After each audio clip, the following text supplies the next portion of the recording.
এক হাদিসে আসছে যারা নামাজ না পড়ে কবরে যাওয়ার পর তাদের শাস্তি হবে ভয়ঙ্কর তিনটা।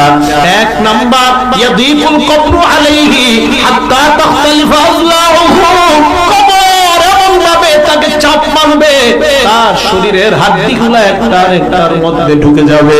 দুই নাম্বার ওয়ায়ুকাদু আলাইহি ফিল কবরি নার, তার কবরের মধ্যে আগুন জ্বালায়া দেওয়া হবে।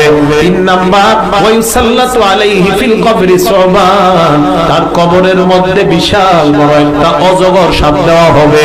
সাপটা কত বড়? নবী বলেন আইনা গুমিনান নার, ওই সাপের চোখ হবে আগুনের চোখ, ওয়াসফারুহু মিন হাদিদ, সাপের মুখগুলো হবে লোহার লোহার নখ। হাবিব বলেন সাপটা কত বড়? একটা নখের এক পাশ থেকে তুমি আরেক পাশ যাইতে তোমার একদিন সময় লাগবে। এবার চিন্তা করো সাপটা কত বড়। আল্লাহর নবীর হাদিস দ্বারা বোঝা যায় ওই বান্দা যখন কবরে থাকবে আর চিৎকার দিবে, চারদিকে তাকায় দেখবে আগুন আর আগুন, হঠাৎ দেখবে তার পাশে একজন বিশাল বড় একটা ডান্ডা নিয়ে দাঁড়ায় আছে। এবার তাকে আঘাত করা হবে।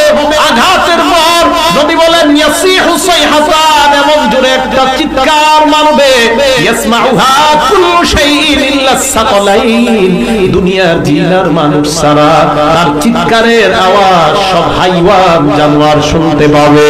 এই জন্য মুফতিরা বলেন গোরস্থানে গরু ছাগল বাঁধা ঠিক না, কারণ গরু ছাগল গোরস্থানে বাঁধলে ওই গোরস্থানে যদি আযাব হয় গরু ছাগল লাফালাফি শুরু করে দেয়, কারণ দুনিয়ার মানুষ আর জিন ছাড়া কবরের আযাব সবাই বুঝতে পারে।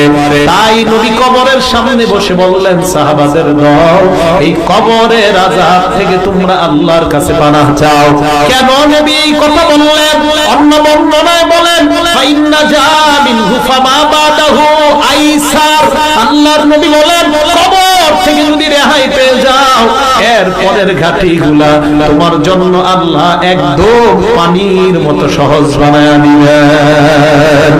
কবরের যদি অবস্থা সঠিক হয়, সহজ হয়, পরের অবস্থাগুলো আবার আপনার জন্য একদম সহজ, একদম সহজ। নবী বলেন ফাইল্লাম ইয়ানজুমিনহু ফামা বাদাহু আশা, আর যদি কবর থেকে রেহাই না পায় তো পরের অবস্থাগুলো হবে তার ভয়ঙ্কর। এই জন্য কবর আমাকে আপনাকে ডাক দিয়ে বলে আনা বাইতুদ দুদ, আমি পোকামাকড়ের ঘর।